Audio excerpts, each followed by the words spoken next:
feel free to introduce yourselves in the chat with your name and organisation so we know who's kind of joined us. And really do use the chat like we did last time. It worked quite well. If you've got any questions as I go through some of the content, please do pose those, and I'll kind of keep an eye on that and just kind of check on those and answer those as we go through as well. But again, that can be questions, or it can be any kind of like best practice that you've kind of found, or just comments as well, which might be helpful to share with the broader network. We'll be doing some poll questions as well, so there will be a little bit of transmit from me in terms of kind of sharing a little bit more of a deeper dive into this particular factor, but there will be a chance for you to kind of like answer some questions, and then I can kind of also tailor what we're talking to hopefully kind of help with some of the challenges that you might be facing or questions that you have. We will be obviously sharing the recording, as I say, via the LinkedIn group page, but we'll also share the slides so you have those for reference. You don't have to busily scribble down everything that's on here as well. So in terms of kind of what we're going to cover, we've got some indicative sort of timeline based on this, but we'll kind of work to keeping it to within this hour that we've kind of scheduled. We'll do a reminder of the 5 inclusion factors just to kind of create that framing, and also just the inclusion maturity model, so you're aware of that and how that all fits together. Then we're going to do a deeper dive into the factor that we're here to kind of talk about around strategic development and what that means, the elements of that, and some areas that hopefully will help you as you start to kind of assess your own organisation and start to think about what you might need to put in place around this particular factor to help you move forward on your inclusive journey.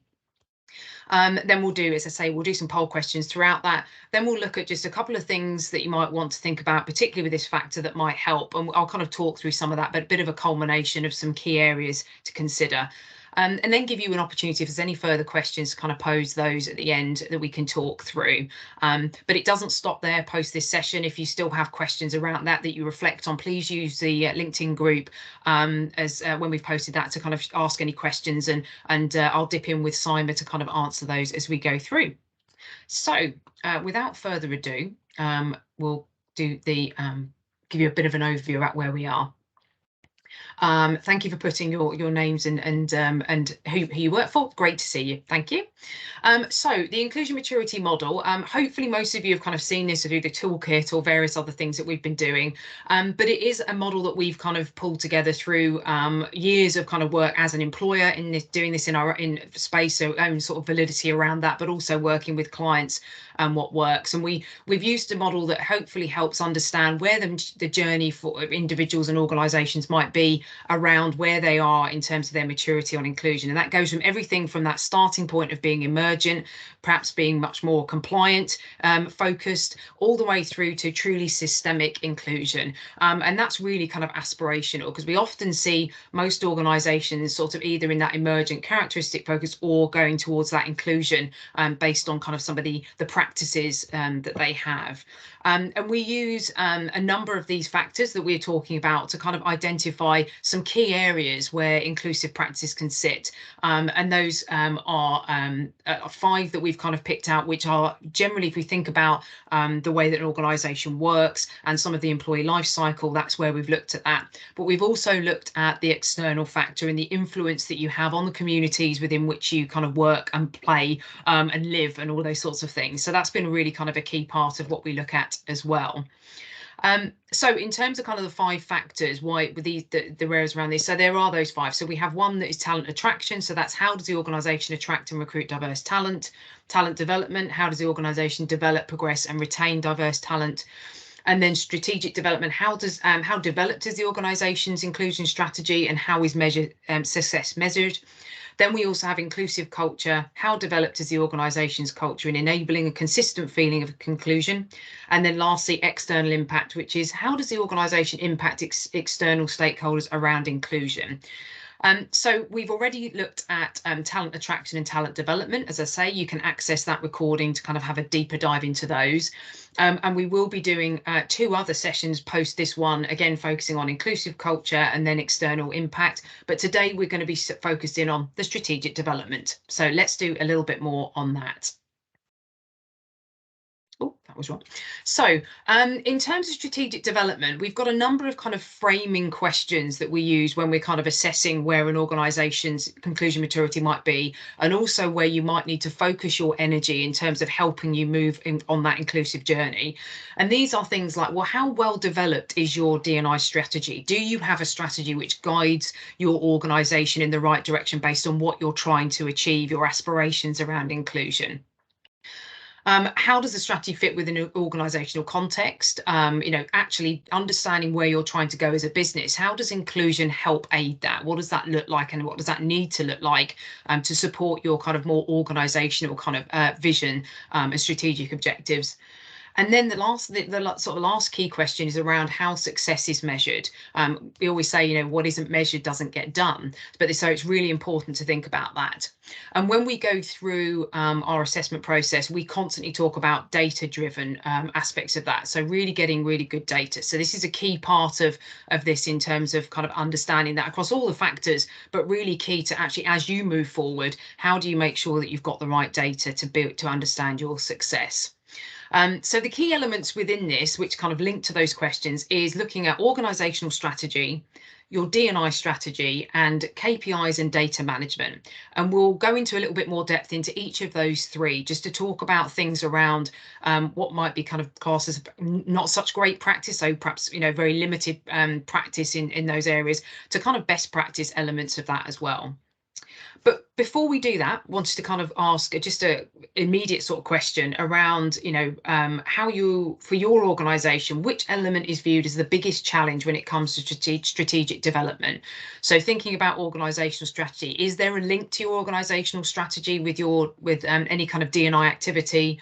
Do you even have a D&I strategy? Is that well formed? Thinking about that.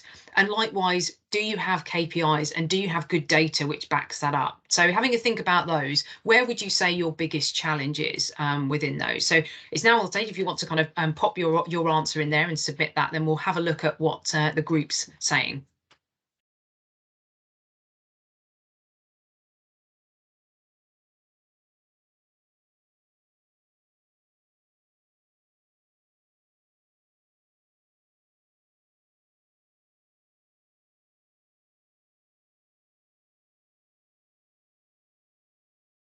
I think most of the responses sit with number 3 so far. We've got a response for the first one, organisation strategy, and one for D&I. But 6 responses so far for key KPIs and data management. I mean, it's not a surprise, if I'm honest. Often we find it very difficult around data. So what we'll do on that basis is I'll just spend a little bit more time looking at, talking about the data. But what would be very helpful now, actually, if anyone's happy to kind of just pop into the chat, what's some of the, if you think about kind of data that is one of the challenges, are there any specific things that you do struggle with? Please feel free to pop that in the chat, because again, that just helps me to kind of tailor the content that we're talking around, particularly where there might be some areas of opportunity for you going through. So please feel free to pop that in as we go through, and I'll pick those up as we continue through the content. Brilliant. Thank you very much. So let's do a deeper dive into organisational strategy then, in terms of examples of poor or I guess immature practices and compared to what we would see as sort of more best practices. So again, this is where we would start to assess an organisation almost on a bit of a sliding scale of maturity. So this is kind of either end of that, if you like. So you might find that you sit somewhere in between that.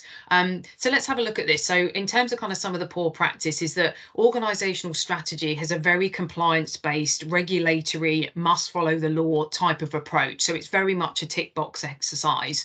But where we would find good practice is where it really kind of is part of the organisational strategy, and it's a key element of your success as an organisation. So it's not necessarily seen as a separate D&I strategy. It's very much part of the overall part of that, with some clear and tangible kind of strategic kind of actions that would sit around that, and it's supported through the main kind of work that's done around kind of any kind of business strategy. So again, the poor practice strategies focused on delivery of financial goals rather than a holistic approach. And again, that again seems to be very much a tick box exercise or a bit of lip service paid to that in terms of, well, you know, we might find that if we show that we're inclusive, we'll win work. So that has a financial benefit, rather than seeing the true value that inclusive culture can actually play.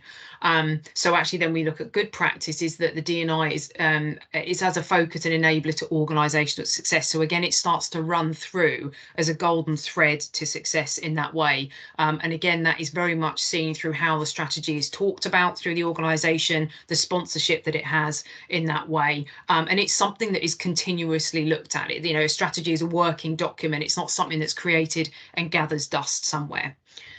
And then lastly, that organisational strategy is not well communicated and people don't understand their place within that. And this, again, with lots of strategies we see when working with clients, is it's a great document that's done, but actually often it does gather dust, it's not communicated, and people don't truly understand how they play a part in that strategy. It feels like a very, board level document that doesn't really kind of feel relevant or kind of tangible to people that are in the organisation. So I think where we see best practice is that it absolutely is a very clearly articulated document. It's well talked about. There are clear actions associated with it. And it's well, it's kind of continually talked about, and people have input from all across the organisation, particularly having a diverse input into that strategy. So people feel really bought into it going forward. So that's kind of some of the elements of the organisational strategy that we really see quite fundamentally different. And it might be interesting as you think about your own organisation where you might sit on that sliding scale around your diversity and inclusion agenda, and how that is fits within your more broader organisational strategy, and how that's kind of managed at a leadership perspective as well. So if we move on to the D&I strategy, and again, this is probably linking to what I've just been talking around, the linkages with the organisational strategy. But poor practice is probably obvious. There isn't a formal strategy in place. Again, it just might be that it's kind of ticking boxes around compliance, but you're doing the bare minimum, and there isn't really a strong sense of exactly where you're trying to get to and how you're going to get there, based on your working practices, and thinking about the whole employee life cycle specifically. So what we see as good practice is that the D&I strategy is it's driving and the difference in sort of organisational strategies I mentioned before is it really is a key golden thread that runs through that, and is absolutely seen as an imperative around business success.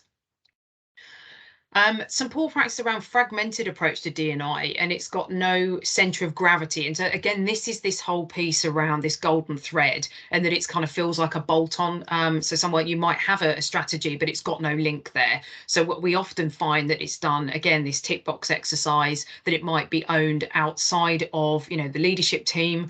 And it's very much kind of sort of done, whether it's through HR or it might be a key person, but again, it's not really linking back through and the golden thread to any decisions that are made. Again, thinking through the employee life cycle. So how does it fit with talent attraction? How does it fit around development and succession planning? How does it support how we work with our partners and our suppliers?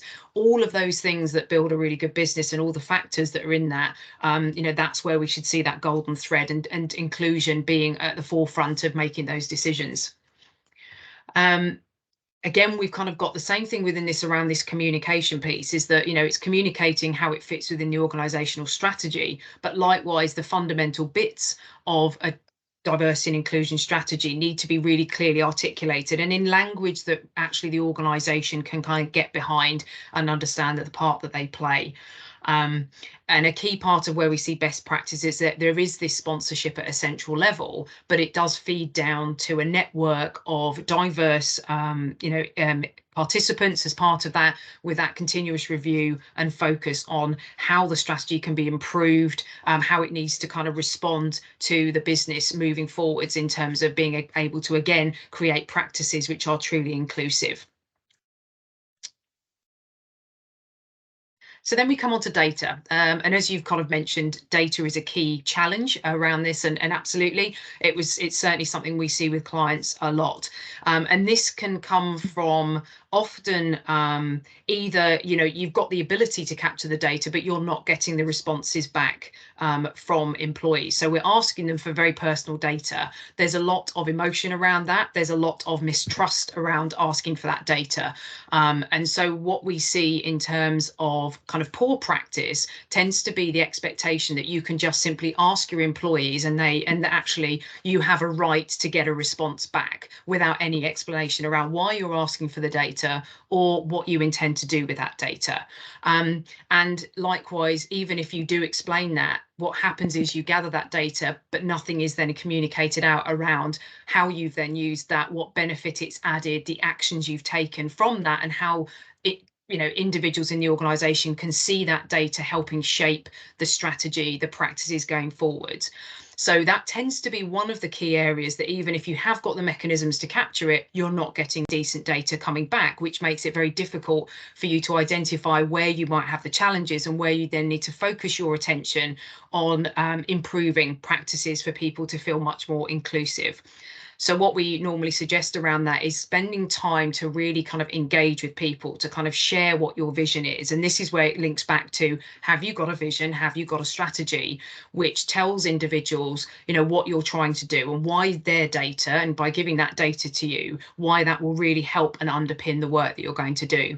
So that's a key thing we always say, is make sure that you've got a really good engagement strategy around that before you even ask people for that data. You're very much more likely to get a greater response rate, and likewise make sure that you back it up around follow through once you have that data.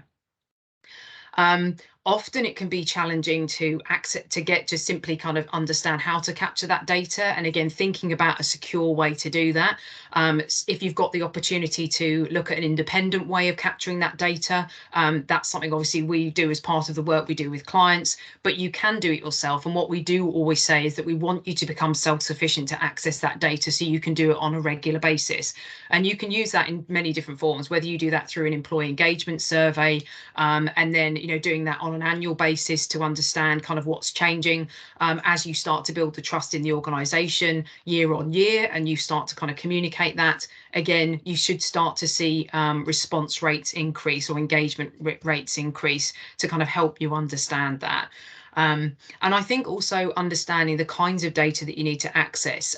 There's some basic obvious ones, which is kind of the main sort of 9 protected characteristics, and understanding that. But then there's further things around social mobility, which I know we do as an organisation. We want to understand people's socioeconomic background. That's very helpful, particularly as we understand how people can progress. And often, as we probably know, and I'm sure I'm speaking to those of you who are very much aware of this, that often what we see is that that we see a statistical increase in terms of those from lower socioeconomic backgrounds have a slightly more diverse background in themselves. And so what we're trying to do is make sure if we can focus on social mobility and understand where people may have come from in terms of their background, should help us understand how we can support individuals, which would naturally hopefully increase diversity coming into the business as well and retaining that. So looking at kind of what data you actually want to capture and what benefit that's going to have, but then likewise making sure that that data really hinges back to what you're trying to achieve. So if your vision is that you're in an organization where you need to increase the gender ratio, for example, but again, understanding what the makeup of your organization is going to be useful data. If you're trying to attract a more diverse and much more representative sample or workforce from the community within which you work, again, identifying what might help with that, whether that is ethnicity, whether that is for those who have a disability, or any of those protected characteristics, or likewise other areas and things like that. So again, thinking about the right data you want to capture rather than just a broad brush effect would be something definitely to consider. You may want to then think about how you link characteristics as well. So thinking about, well, for example, if you want to understand, if someone who is female but from, a different ethnic background, actually, how does it differ in terms of their experience compared to, a white female, for example? Understanding how you might carve that data up to understand true inclusion in that way based on, the demographic of your organization, that will help you understand how what data you need to capture, but then how you start to analyze that going forwards. So there's a number of different ways that you can kind of look at that data to give you some really good understanding and start to again tailor where you need to kind of take action, investment in time, and investment financially to kind of improve inclusion and diversity. So I think hopefully that's given you a good understanding of kind of the three key kind of factors. Again, it's a bit of a sort of a high level version. If you've got any questions specifically around those three areas, please do pop them in as we go through. But as we move on to sort of the next phase, it'd be really, really helpful. I'm going to kind of stop talking for a little bit and give you an opportunity to kind of answer some questions, which will just help, again, just get a feel for where you as your organizations, or experience in this area, where you see some of the challenges are. So I'm going to ask Simon to kind of pop some poll questions up for you to answer, and then we'll kind of go through those as well. Thanks, Simon.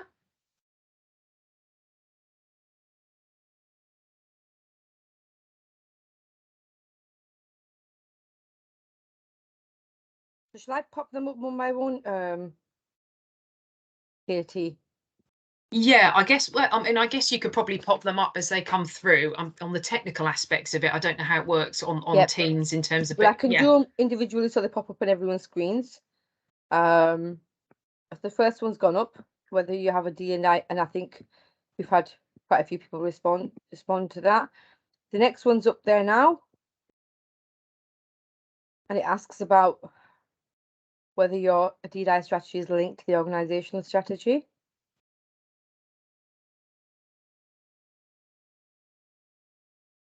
We've got quite a few responses, so I'll move on to the next one. Perfect. And this asks about who is accountable.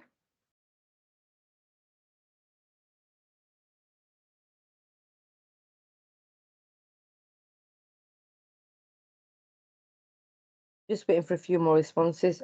There we are. And then the next question, there's one more after this. So we're nearly near the end. Do you have sufficient data to enable you to make sound decisions regarding your D&I agenda?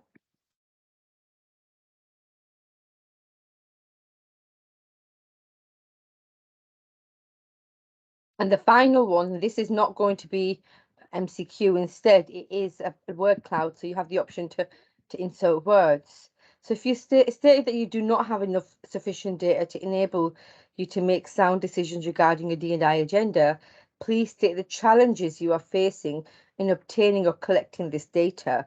And I think quite a few of you have said, actually only 3 people have said no. So that only applies to 3 people so far. So I'll share the response. Trust is one that's come up there in terms of challenge. Mm-hmm. I'll wait for some more to come up and I'll share the responses with you, Katie. So perfect. Everyone seems to have 6 people have said they have a D&I strategy.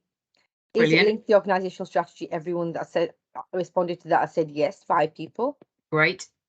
Who is accountable for the D&I strategy? So we've had 6 responses. The majority have said the director or the leadership. Mm-hmm. And we've had some that said the D&I lead, and then we've got other. I don't know what other is. I think that was only one person that said that. Maybe 2. And if you did say that, it'd be great if you could type who you believe is accountable just in the chat, just to give me an understanding of what that looks like. And then in terms of do you have sufficient data to enable you to make sound decisions regarding your D&I agenda? The majority have said yes, with a couple of people saying no. 3 people said no. And then we've had a couple of responses for the next question in terms of challenges. And they've said organisations, trust and information. Yeah. Brilliant. No, that's really, really helpful. And I think what would be really interesting is, I know obviously that, you know, when we asked the first question, data KPIs was kind of the key challenge. So it sounds like, but from a number of you have said that actually you've got the information, so that, which is great. So is there any specific areas around that data, whether that is kind of how to analyze that data, or kind of actually getting engagement or anything like that, which is kind of the real challenge? Because what we can do as part of the time that we've got left going through this is maybe pick up on some areas and just kind of talk through some of those as well. And again, feel free at this point, if you'd like to come off mute and just kind of, you know, talk to me as well, please feel free to do that, and we can have a chat through, which, because it might help the others on the call facing a similar conundrum. But if you're eating your sandwich, don't worry, you can pop it in the chat if you don't want to. Go on.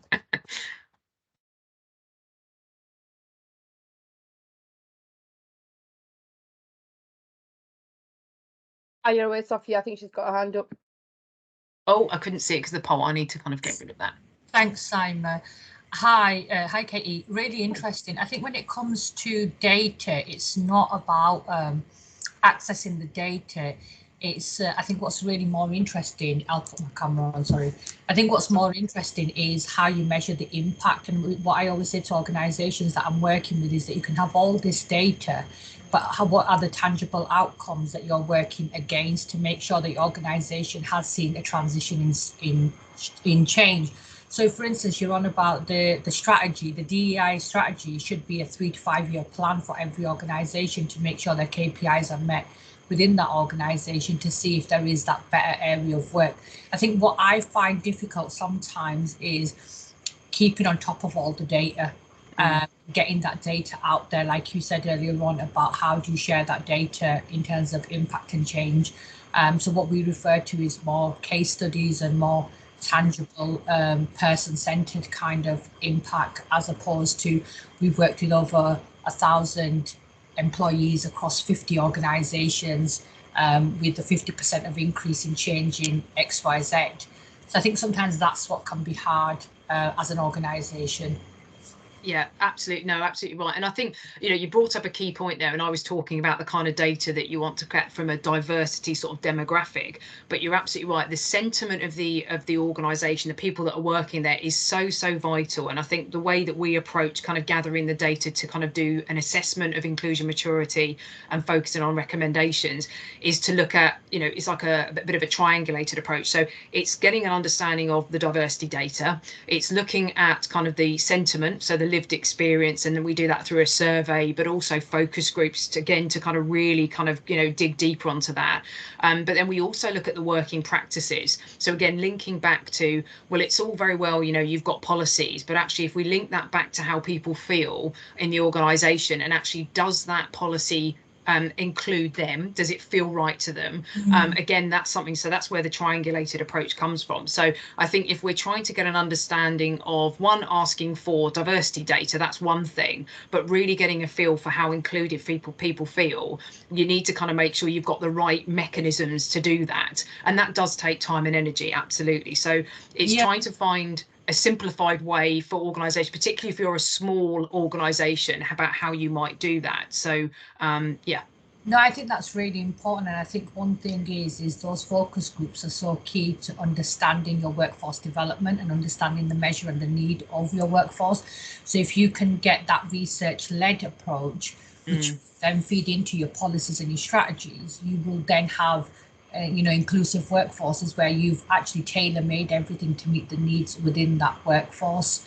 But I think what I see when working in DE&I is that having organisations give that a priority, to run that research-led and those focus groups, to find out what your workforce is saying, to see what the culture's like, to see where the gaps are, and then merge your strategies from that research-led.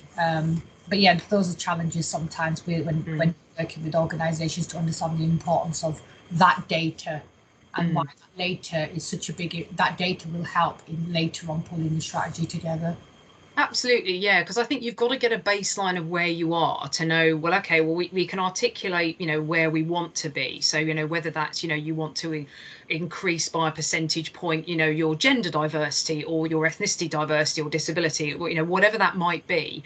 I think if you've got a vision around where you want to get to, you then need to figure out, well, where am I now? And then you can start to see, okay, well, based on where we are, okay, well, actually, our gender diversity is fine. It's better than we thought. Great. So actually, we perhaps don't need to focus as much. We still need to do things to make sure we maintain that, absolutely, but we can then focus in on, well, what we're seeing is that we actually need to increase in terms of disability or the lived experience of those with people who have sort of mentioned that they have a disability. Their lived experience is not the same, their levels of engagement are lower, so actually we need to focus our energy on supporting individuals in that way. So I think it's really, really helpful to kind of make sure that there is a bit of a kind of a really logical approach to how that's done. So understand where you want to get to, understand where you are now, and then again, that's where you'll build your strategy to say, okay, well then what are our strategic objectives and how do we measure that success?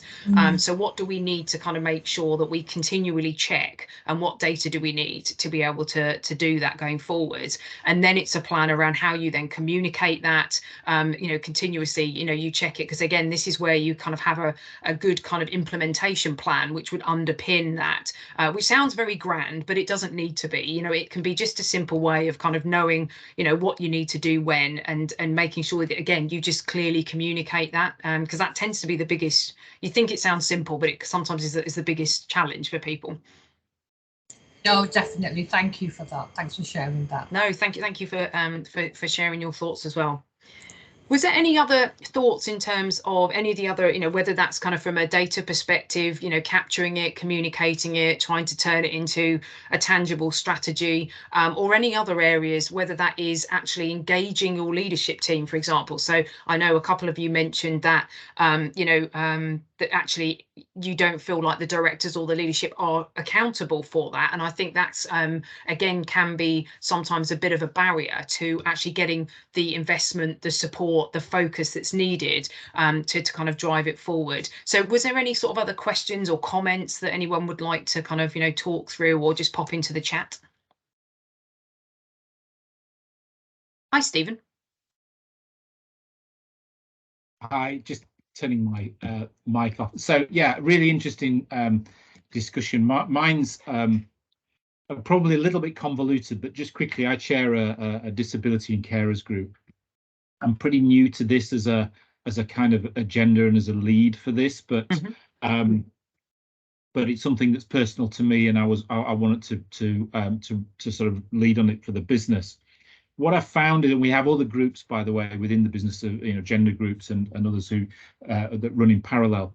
I found with the disability group, we started as a sort of task and do group, I guess, with great ambitions about what we wanted to do, but we found that became just a group for getting things done, not really networking and supporting each other as we would as a group.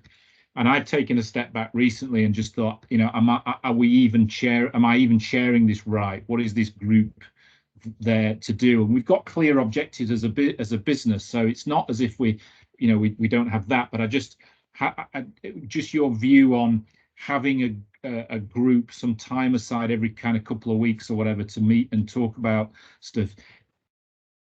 Just maybe anything you can offer in terms of how I can kind of share it, because at the moment I feel like I'm running it almost like, because I'm an engineer at heart, like we need to get things done, and but everybody's in a different place with different views. Some are not confident to come forward, and I put trust as one of the issues in the comment, because I think what we have to do in this group, unlike perhaps others, is build that trust. So I'm just open to anything that you might be able to offer to help, really.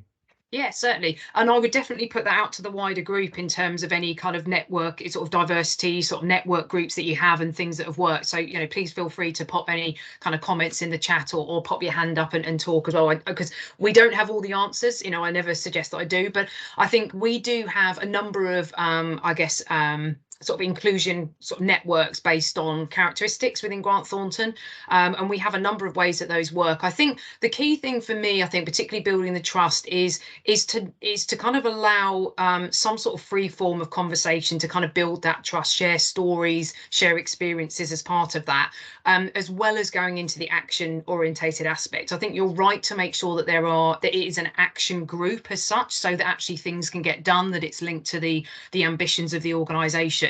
But I think because of the nature, naturally, is, again, it's very emotive, it's very personal. I think building that trust, there's an element of stepping back and just allowing the group to kind of form. So if we think about this forming, norming, storming elements of like team dynamics, it's really important that you build that trust to start with. So it might be that over time, the kind of the agenda will evolve as you kind of built that trust and you start to create some roles with people. So it may be that within, with a focus on disability, again, there's all sorts that sit within that, whether it's a physical disability, it may be sort of neurodiverse, it may be mental health, and it's kind of understanding the aspects around that and how you start to kind of build that with these sub elements within the group. But I think, so I think it's being really clear that you want to make sure that it's not, that it is a good opportunity to have a chat, absolutely, to provide support, and then making sure that you've got, thoughts and consultation with the group, saying, what do you need from this group? What are you hearing from others that you're maybe supporting in their areas? What is it that they need, and start to kind of form it that way. And then, it's an element of then, looking at some of the actions going forward. So I guess that's kind of where I would start as you're forming that group to build that trust. Is that something that you've already done, but you're still struggling with it, or? I think, let's be honest as well. It's difficult when when you're in a business, in a high pressure environment. You've got to. It's not the day job. Not for me. I mean, we have people within the business who work in inclusion, but in terms of asking the employees to step forward, there's an element of I think if it becomes a task and do group, it puts some people off because they're going to leave the meeting with an action, which is then going to be more pressure for them to deliver stuff. So there is a balance, and I'll be honest, I think the position that we're in at the moment, and I'm certainly in, is to say we need to lead from the top down more. So that the examples of people living with, and I don't mean necessarily really physical obvious disabilities, and that's probably not the correct way to put it, but you look at people who, or you've got people who you never think of had a disability, of which I'm one. So you would say, well, actually, we want examples of people more in senior leadership roles who can show that they're happy to sort of show that they're open to this trust and lead by example. That's where my head's at the moment. I feel like it's at the moment I've kind of got the toys everywhere and I'm not got it structured, but I'm trying to rebuild it, because, as I say, I just don't think it's working in the way that it is at the moment. No, I mean, you're absolutely spot on. I think, clearly, we've got a lot of people that think similarly. And Sophia, I'll just make a comment, but I will come to you, I think, as well. I think, interestingly, what we've done, in Grant Thornton is, our leadership, show true vulnerability. So, actually, this hidden disability is probably what we might say, in terms of that, you can't see it, you may not hear it. But there are, those kind of leadership stories to say, to be those role models is so important. Prime example being one of our partners has a more obvious, I guess, he doesn't see it as a disability, but he has a stammer, which he shared his story. And actually, that got such a great response to say, it hasn't stopped me being extremely successful, and I think that is really, really important. And I think absolutely starting with leadership and actually allowing them to be vulnerable and share their experiences helps to build that trust. So I think there's some work to be done with the leadership team in terms of helping them go on their journey, which can be quite tough. You've got to be very stoic at the top, as people probably naturally think, but actually that would be very helpful. But Sophia, you wanted to make a comment. Thank you. Yeah, Stephen, I think it is really sometimes time consuming is what people would see it as, is that where do I put my time when I've got these groups to lead on, and how do I set the key objectives? What I would say is some of the groups that I sit on is, as a group, we see what is the passion and the drive that we want to see change within the organisation, and we identify probably 3 to 5 outcomes that we're going to work towards, and keep them very minimum, because sometimes what we try doing is we try making a drastic change, and what we've got to realize sometimes it's about small steps.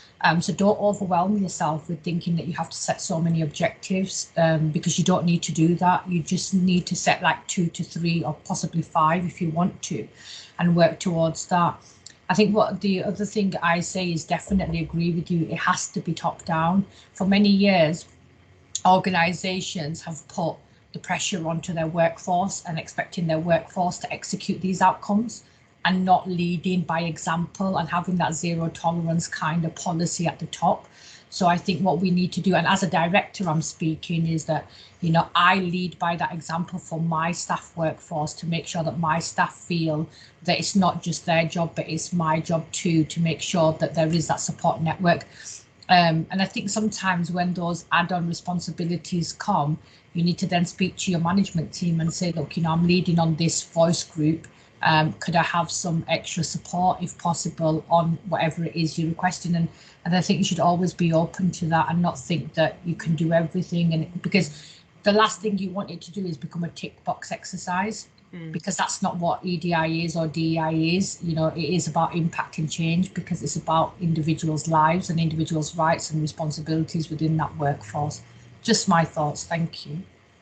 Thanks, Yeah, Sophia. thank you for that.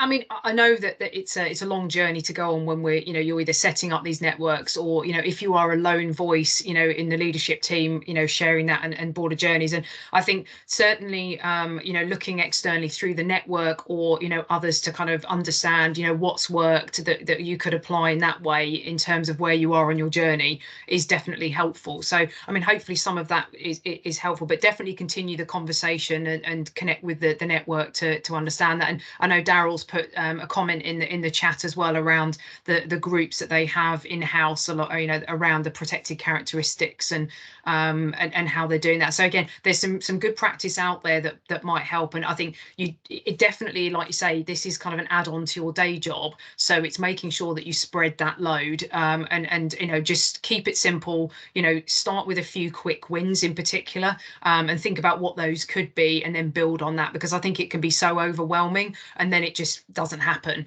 And you have to move from that kind of compliance lip service, you know, to D&I, to actually truly getting that buy-in, and you know, that does take time. So it's a marathon, not a sprint, as I say, but definitely get as much help as you can. Any other sort of questions, you know, whether it's on any of the aspects that we've spoken about today that would be helpful, or again, any kind of best practice that you have seen or kind of, you know, see in your organisations that would be helpful to share with the group?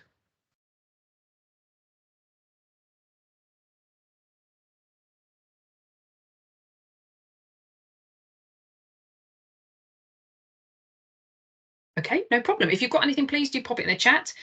So just moving on to kind of a couple of key things, and it's probably just really more of a summary around what we've spoken about as well. But just a few things again focused on what might help your inclusive strategic, your inclusion around sort of, you know, focused on the strategic development. So one thing is around, you know, having a sponsor. So again, depending on the size of your organisation, the investment, you may not be able to have a D&I lead as a role in its own right, but having someone who clearly sponsors that, and often in a senior position, not just necessarily someone in HR, because it often can fall to HR, and then it's, you know, leadership will kind of wash their hands of the accountability of that, and absolutely we all know that it must start from the top, as we've just talked about, but really having someone who drives that agenda forward, who's in an influential position to be able to do that. And that doesn't mean to say they have to do everything, but it does mean that they have got that sponsorship. They will hold people to account. They will regularly kind of make sure that, you know, the strategy is you know, is right, that we understand that we're capturing the right data in that way. So that's definitely something that we see kind of organisations who are more you know, further along on their inclusion journey really truly do have that sponsorship, and it's very clear throughout the organisation. The other thing, and I've mentioned this as well, is just having that clearly defined vision. Often people go, yeah, we've got a vision, we want to be more inclusive. that's great, but actually that's really difficult to kind of quantify and start to build a plan around. So really thinking about your own context as an organization, and again, probably getting that data, well, not even probably, getting that data to understand where you are and where you want to get to is kind of really, really key. So being able to kind of understand some of the key elements of that as where you want to get to, you know, like I say, whether that is increasing your gender diversity, your disability diversity, or so from a social mobility perspective, anything like that, just to really kind of hone in terms of what you would like to do around that, or just simply feeling that, you know, your engagement scores around people feeling much more included, that is something that you're focusing on. And again, what do you need to do to kind of capture the data that will help you understand that would be helpful. I've just noticed Daryl just popped a kind of a statement in the chat and say equality together and CABAD. I'm not sure what that stands for, but I might be able to guess. Have produced an EDI self-assessment tool which supports organisation understanding where they are, what they do well, what they wish to work on, and what they can offer others. That's great, actually, Daryl. So if anyone's interested, do reach out to Daryl just to understand if there's anything that you need to do, particularly if you haven't got the resources to kind of get our kind of support, then, you know, absolutely, let's see if we can find some of those kind of free resources and support to kind of understand that. So thanks, Daryl, that's really helpful. So yeah, kind of clearly define that vision. And then the last one, we've talked about this probably to death because it's an important one, which is getting that baseline data and reporting. So again, if you've got that vision, what are the measures of success? Because what doesn't get measured doesn't get done. So really kind of think about how are you going to measure that and who's going to be accountable for that, making sure that it really does sit, you know, at leadership point of view in terms of kind of capturing that data. And again, be really, really sure that if you're capturing data, you're sharing that back and finding the best way to communicate that's showing the tangible kind of inputs and outputs of the data that you're capturing in that way.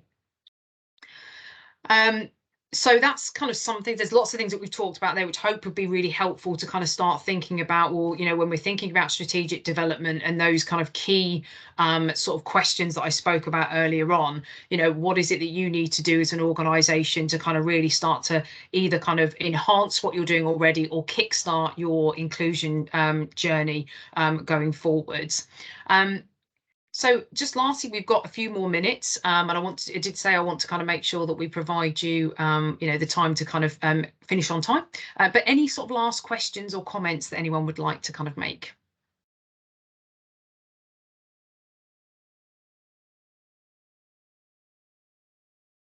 No? Okay. Simon, was there anything else that you wanted to add before we close off the session? No, that was it from me. Thank you. Perfect. Well, as I say, we will put the recording onto the LinkedIn group page, so you can access that, and the previous one is on there as well. And we, I think either, Simon, you will be sending out the dates for the next sessions, which will be September, October? Yeah, September, rightly. I have got them in my diary. So yeah, so they'll be coming out. So it'd be great to see you on the next ones as well. And obviously welcome any kind of chatter in between as a group to kind of share best practice. And if you have got any questions, again, if you want to kind of tag me onto any questions in the LinkedIn group, I'll pop in and kind of answer those as best I possibly can. But thanks so much for joining us. I hope you found that useful, and thanks for your participation, and hopefully look forward to seeing you at the next one.